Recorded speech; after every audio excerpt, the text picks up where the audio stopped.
Alhamdulillah, kaum muslimin rahimani wa rahimakumullah. Sore ini tanggal 4 Jumadal Ula 1442 kita lanjutkan pengajian hafalan seluruh Al-Quran. Kita akan baca pada sore ini surah An-Nur ayat 35 sampai 38. Surah An-Nur, surah yang ke-24, ayat 35 sampai 38. Berarti 4 ayat. Baik, kita baca dulu. A'udzu billahi minasy syaithanir rajim. Allahu nurus samawati wal ardh. مثل نوره كمشكاة فيها مصباح المصباح في زجاجة الزجاجة كأنها كوكب دري يوقد من شجرة مباركة زيتونة لا شرقية ولا غربية يكاد زيتها يضيء ولو لم تمسسه نار نور على نور يهدي الله لنوره من يشاء ويضرب الله الأمثال للناس والله بكل شيء عليم في بيوت أذن الله أن ترفع ويذكر فيها اسمه يسبح له فيها بالغدو والآصال رجال لا تلهيهم تجارة ولا بيع عن ذكر الله وإقام الصلاة وإيتاء الزكاة يخافون يوما تتقلب فيه القلوب والأبصار ليجزيهم الله أحسن ما عملوا ويزيدهم من فضله والله يرزق من يشاء بغير حساب. الحمد لله رب العالمين. اللهم ارحمنا بالقرآن آمين. Pada ayat-ayat ini ada 3 kalimat yang bisa dibaca dengan 2 bacaan. Yang pertama pada ayat 35, kaukabun durriyyu yuqadu, boleh dibaca kaukabun dirriun tawaqqada. Durriyun, dalnya di kasrah, kemudian akhir ditutup dengan hamzah, dirriun, kemudian yuqadu, diubah hurufnya dan harakatnya menjadi tawaqqada, dan artinya sangat berbeda meskipun maknanya, kesimpulannya sama. Kemudian ayat 36 ada 2 kata. Yang pertama buyutin, boleh dibaca biyutin, ba-nya di kasrah sebagaimana biasanya pada ayat-ayat yang lain juga begitu. Kemudian yusabbihu, boleh dibaca yusabbahu, ba-nya di fathah. Terjemahnya juga berubah, la yusabbih bertasbih, kalau yusabbah dibaca tasbih. Jadi pelakunya siapa tidak disebutkan karena yusabbih. Tapi ini dari sisi qiraat. Sekarang kita bicarakan tafsirnya secara ringkas. Allah Subhanahu wa taala mengatakan Allah itu nurus samawati, sinar bagi langit-langit, wal ardi, dan bumi. Masalu, perumpamaan, nurihi, sinarnya Allah, kamishkatin, seperti mishkat. Mishkat itu adalah tempat lampu pada tembok. Zaman dulu orang-orang tidak memakai lampu dengan lampu gantung begini, tapi di tembok ada ruangan yang untuk menempatkan lampu. Tempat lampu dalam tembok. Fiha, di dalam mishkat itu misbah, ada lampu.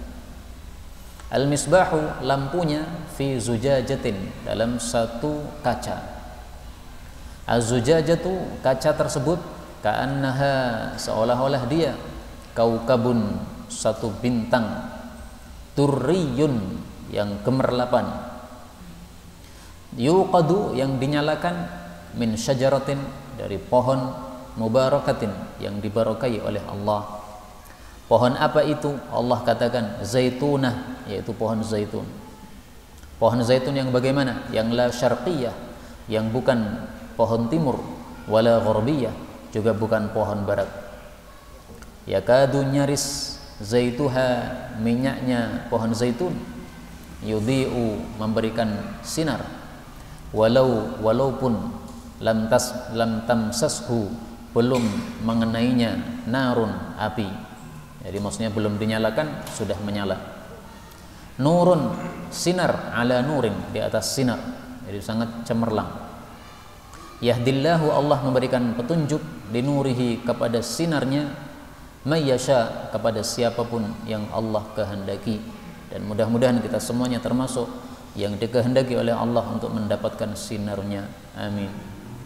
Wa yadribullahu, dan Allah membuat al-amsal, perumpamaan linnasi, untuk para manusia. Contohnya perumpamaan dalam ayat ini. Wallahu, dan Allah itu bikulli syai'in, terhadap segala sesuatu, alimun, maha mengetahui. Ayat ini bicara tentang sinar Allah Subhanahu wa taala. Jadi Allah itu punya sinar. Sinarnya diberikan kepada siapapun yang dikehendaki. Siapa mendapatkan sinar Allah, dia akan mendapatkan hidayah. Siapa tidak diberi sinar oleh Allah, maka dia akan sesat selama-lamanya. Sebagaimana Allah Subhanahu wa taala sebutkan dalam ayat yang lain.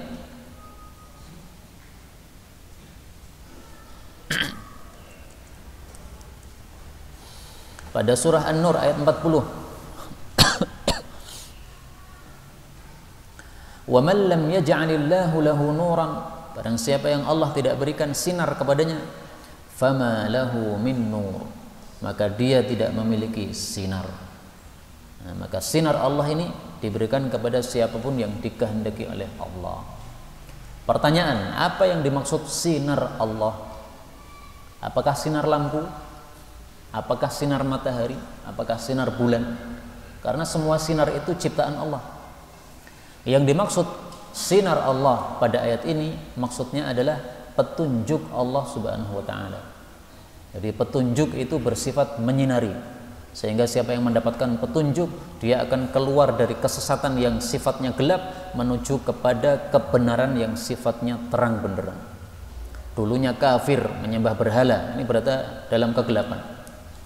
Dulunya dia melakukan kemungkaran-kemungkaran, makan riba, melakukan zina dan sebagainya, ini dalam kegelapan. Nah, diberi hidayah oleh Allah, maka dia keluar dari kegelapan itu menuju dalam keterangan, petunjuk dari Allah Subhanahu wa taala.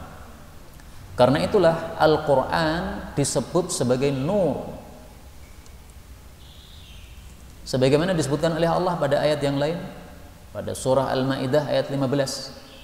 Qad ja'akum, telah datang kepada kalian, minallahi, dari Allah, nurun, sinar. Apa maksudnya ini? Maksudnya Al-Qur'an. Karena Allah mengatakan wa kitabum mubin, dan kitab yang terang, yaitu Al-Qur'an. Maka Qur'an ini bersifat terang dan juga bersifat nur, sebagai sinar, karena menyinari orang dari kegelapan kesesatan menuju kepada keterangan kebenaran, terang benderangnya kebenaran. Maka yang dimaksud di sini Allahu nurus samawati wal ard, Allah adalah sinarnya langit dan bumi, sebagaimana ditafsirkan oleh Ibnu Abbas.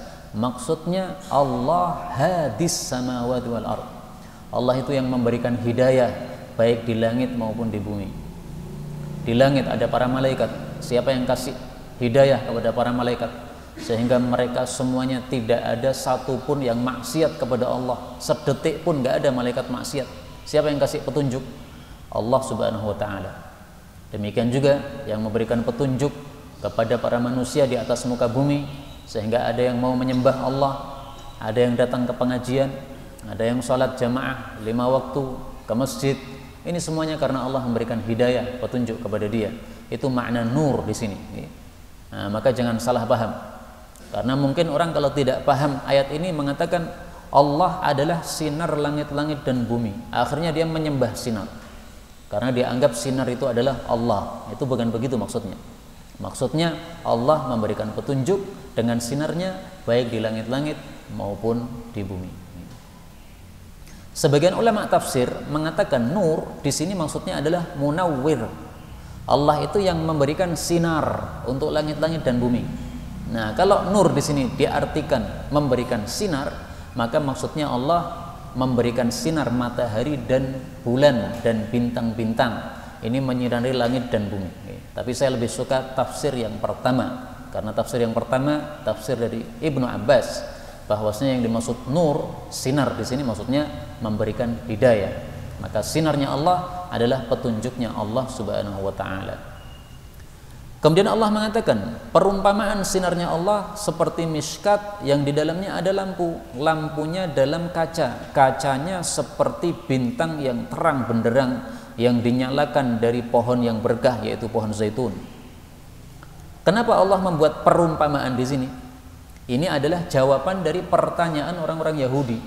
Orang Yahudi tanya kepada Nabi SAW, wahai Muhammad, katanya Allah itu punya sinar, yaitu petunjuk.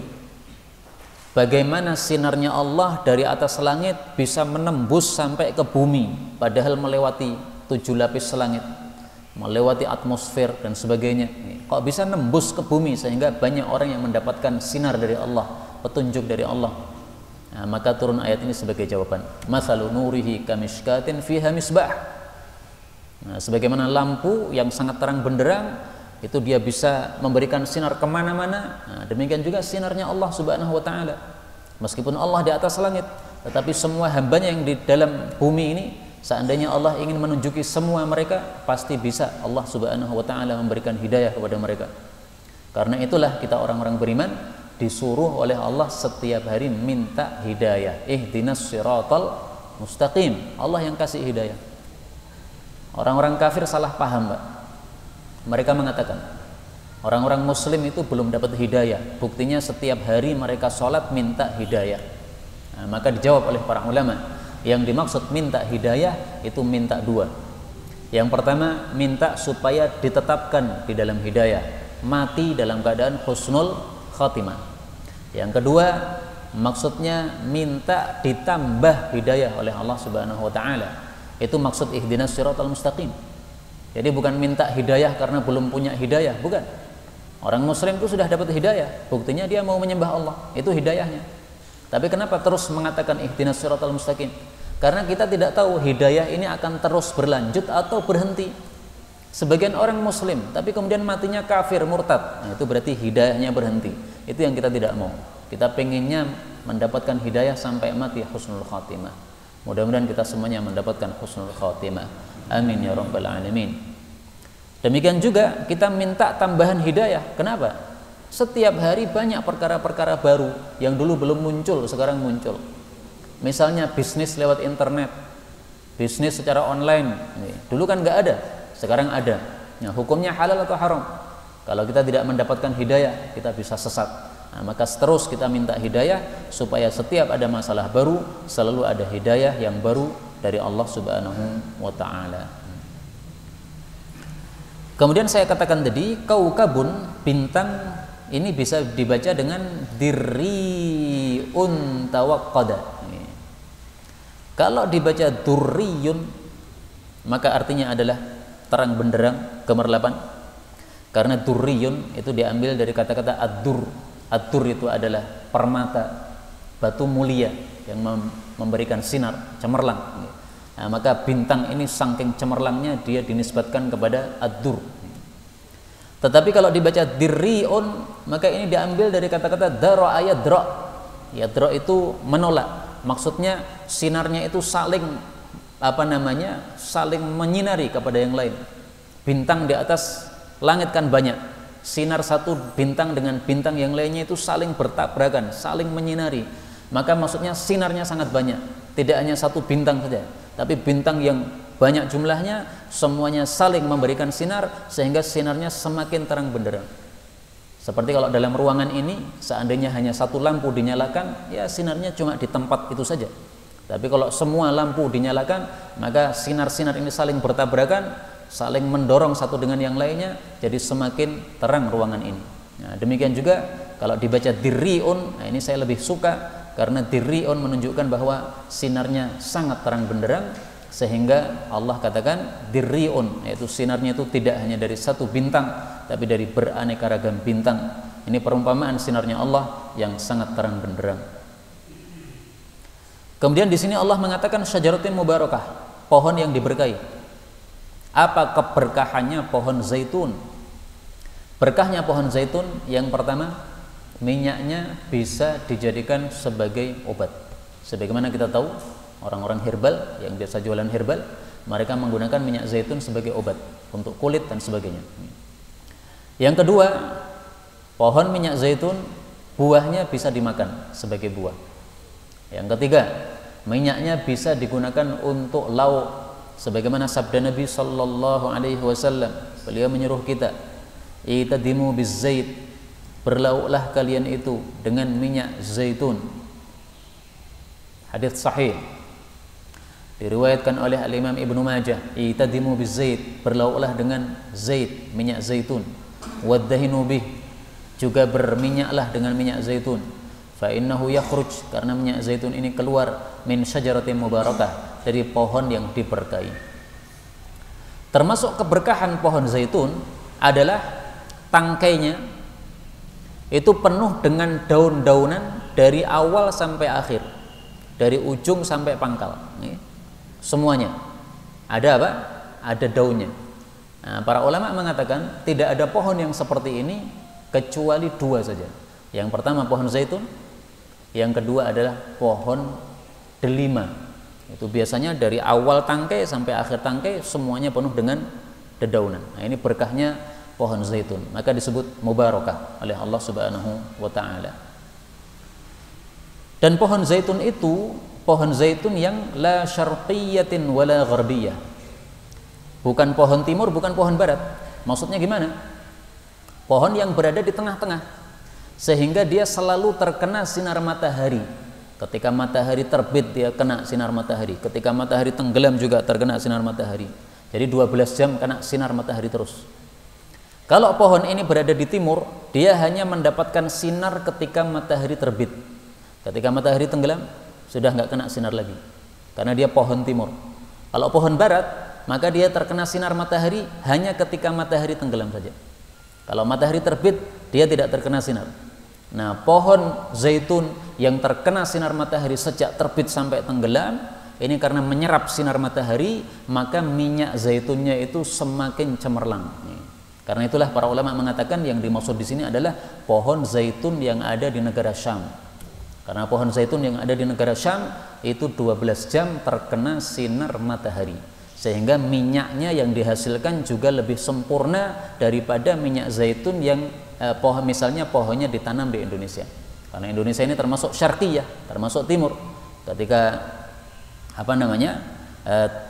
mendapatkan sinar matahari secara tidak sempurna. Wallahu a'lam bishawab. Kemudian Allah mengatakan yakadu zaituha yudhi'u walau lam tamsashu nar. Minyak zaitun ini meskipun belum dinyalakan dengan api itu sudah bersinar-sinar. Sebagaimana kita tahu minyak zaitun warnanya kuning. Seandainya itu disorot dengan satu sinar, itu sudah cemerlang tanpa ada api yang dinyalakan di situ. Maka Allah mengatakan nurun ala nur, itu berarti sinar di atas sinar. Karena zaitunnya sendiri sudah bersinar, kemudian apinya bersinar, kemudian lagi berada dalam kaca, kacanya juga menambah sinar. Nah, ini semuanya perumpamaan menunjukkan bahwa sinarnya Allah, yaitu petunjuknya Allah, itu tidak terbatas, bisa mengenai seluruh manusia.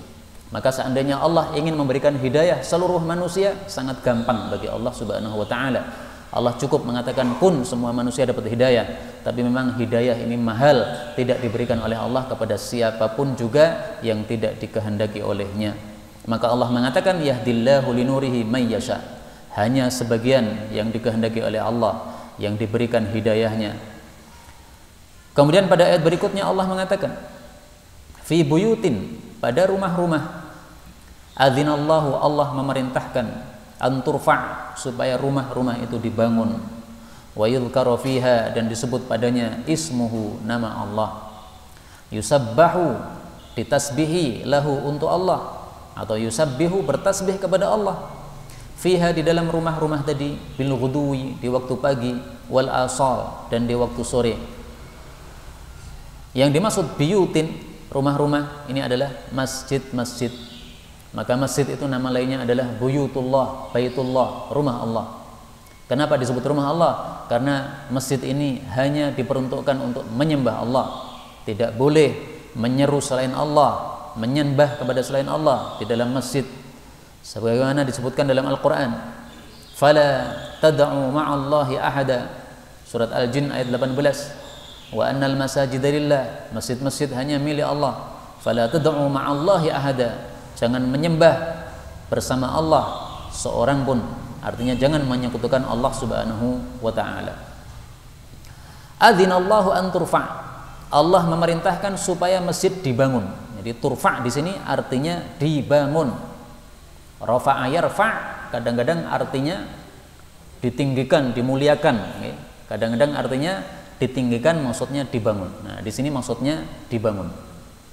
Sebagaimana pada ayat yang lain, Allah Subhanahu wa taala mengatakan pada surat Al-Baqarah ayat yang ke-127, wa il yarfa'u Ibrahimul qawa'ida minal baiti wa Ismail. Dan ingatlah ketika Nabi Ibrahim yarfa'. Nah, yarfa' ini membangun. Membangun apa? Qawa'ida minal bait, pondasi-pondasi Ka'bah, dan juga Nabi Ismail alaihi salatu wassalam. Itu makna dari turfa'. Allah menyuruh kita untuk membangun masjid. Ini semakna dengan sabda Nabi sallallahu alaihi wasallam atau hadis Nabi yang sahih. Amara Rasulullah sallallahu alaihi wasallam bibina'il masajid. Nabi sallallahu alaihi wasallam memerintahkan supaya dibangun masjid-masjid. Fiddur, pada qabilah-qabilah, pada kampung-kampung. Wa antunadzaf, dan bahwasanya masjid itu dibersihkan. Wa tutayyab, dan masjid itu diwangikan. Jadi perintahnya 3 dalam hadis. Masjid dibangun. Yang kedua dibersihkan. Jangan dibiarkan masjid kotor. Maka harus ada petugas kebersihan masjid. Dibuat jadwal piket bagi jamaah supaya masjidnya selalu bersih. Jangan sampai kita lebih memuliakan rumah kita daripada masjid kita. Rumah kita sapu setiap hari 2 kali, pagi sama sore. Tapi masjid dibiarkan kotor. Ini enggak sopan kepada masjid. Mana lebih mulia, rumahmu apa masjidmu? Sayyidina Utsman dulu ketika menjabat sebagai khalifah, dia perbaiki masjid Nabi SAW yang atapnya kadang-kadang bocor, diubah jadi atap yang kuat, yang tiangnya diubah dengan kayu-kayu yang mahal. Maka beberapa sahabat Nabi tidak setuju, kenapa engkau ubah-ubah masjid Nabi SAW? Nah, maka Sayyidina Utsman membalik, kalian perbagus rumah-rumah kalian, tapi ini rumah Allah, kenapa enggak boleh dibaguskan? Rasulullah SAW menjamin orang yang membangun masjid dia akan mendapatkan rumah di dalam jannah. Nah, akhirnya para sahabat membiarkan Sayyidina Utsman membaguskan masjidnya Nabi Muhammad sallallahu alaihi wasallam. Nah, maka termasuk di sini juga tunadzaf, dibersihkan. Jangan sampai sikap kita kepada masjid kurang sopan, lebih sopan sikap kita kepada rumah kita. Ini berarti tidak paham apa itu masjid. Masjid itu rumah Allah. Kalau rumah-rumah kita itu rumah kita sendiri, nilainya rendah, di bawah. Kalau masjidnya Allah, rumahnya Allah, harus dimuliakan, tunadzaf, dibersihkan, bahkan tutayyab, diwangikan. Nah, maka memberikan minyak wangi untuk di masjid, ini termasuk perintah Nabi SAW.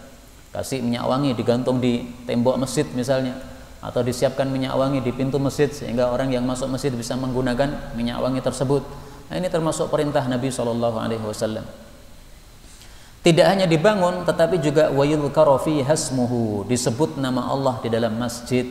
Menurut Ibnu Abbas, maksudnya adalah dibacakan ayat-ayat Allah, yaitu membaca Al-Quran. Jadi masjid ini salah satu fungsinya untuk tilawatul Quran, datang ke masjid untuk baca Quran. Ini termasuk sunnah Nabi SAW. Sebagaimana hadis yang sahih pernah kita baca dulu, riwayat Imam Muslim. Rasul menghasung kita untuk datang ke masjid baca ayat Quran.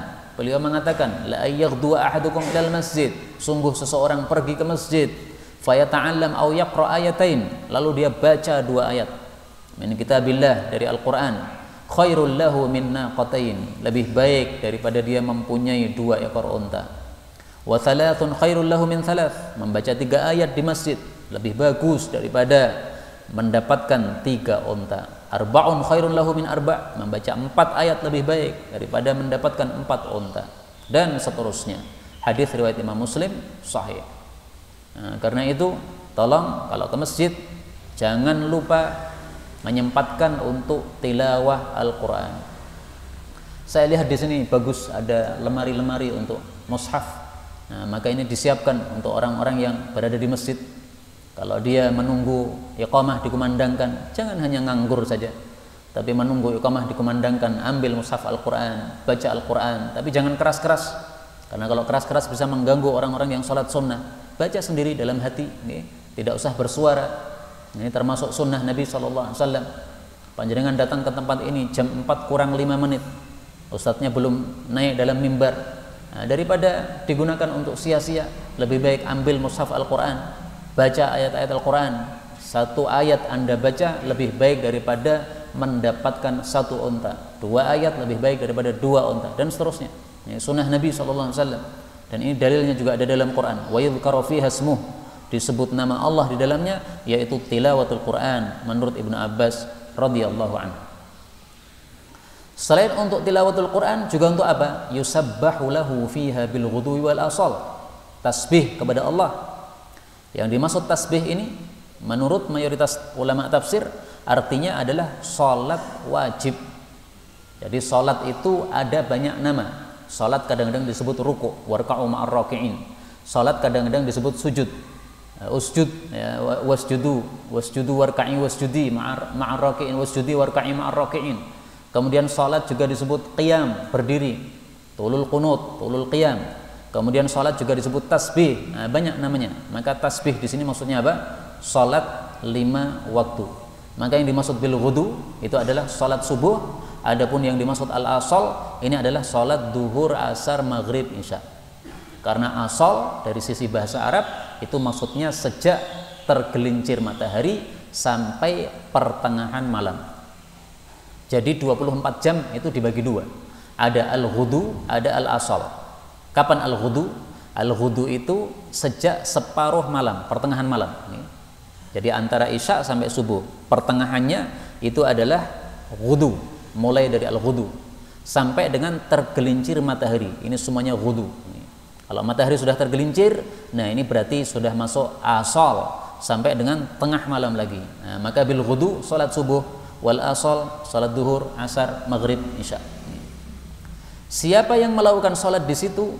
Yang melakukan salat di situ adalah rijalun, para laki-laki, la tulhihim, yang tidaklah melalaikan mereka, tijaratun, bisnis, wala bay'un, tidak pula perdagangan, an dzikrillah, dari zikrullah, wa iqamis shalah, dan dari menegakkan salat, wa ita'iz zakah, dan dari membayarkan zakah. Kenapa mereka tidak lalai dari ini semuanya? Karena yakhafuna, mereka takut, yauman, satu hari yang besar, maksudnya hari kiamat, tataqallabu fihi, yang bolak-balik di dalam hari tersebut, al-qulubu wal absar, hati-hati dan mata-mata, ya, penglihatan-penglihatan. Yang dimaksud tijarah, bisnis, apa bedanya dengan bay'un, jual beli? Kan sama-sama jual beli itu. Tijarah itu adalah bisnis yang dilakukan dengan melakukan perjalanan jauh. Anda pergi ke suatu tempat, kemudian berdagang di sana, kemudian habis itu pulang lagi, mengirim barang ke sana kemari, itu namanya tijarah. Kalau bai' itu jual beli yang dilakukan di kampung Anda sendiri. Anda punya rumah, kemudian di situ Anda buka warung, nah, ada orang beli, dijual, diberi apa? Barangnya, dia bayar duitnya, itu namanya bai'.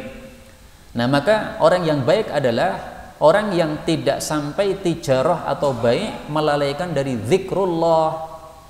Zikrullah menurut sebagian ulama tafsir di sini maksudnya adalah azan. Jadi kalau ada azan jangan lanjutkan tijarah. Kalau ada azan jangan lanjutkan bai'un. Bai'un harus dihentikan. Mohon maaf, ini sudah azan, nanti dilanjutkan lagi setelah azan. Nah, maka saya acungi jempol toko-toko yang memberikan aturan kalau sudah azan maka toko ditutup. Bagus itu, supaya pembeli itu paham bahwasanya sholat ini diutamakan. Sehingga kalau mereka mau melanjutkan jual beli, ya sholat dulu. Semuanya keluar dari toko, toko dikancing, sholat ke masjid semuanya, selesai baru nanti balik lagi ke toko. Ini bagus, Ini termasuk sunnah Nabi SAW, sebagaimana dikatakan oleh Aisyah dalam hadis yang sahih, karena Rasulullah SAW fi mihnati ahli, adalah Nabi itu biasanya membantu keluarganya di rumah. Fa idza hadaratis shalah, kalau sudah tiba waktu salat, kharaja ila shalah, beliau langsung keluar menuju salat jamaah di masjid. Jadi begitu mendengar azan Allahu Akbar, tinggalkan pekerjaan, datang ke masjid. Nah, ini sunnah Rasul sallallahu alaihi wasallam.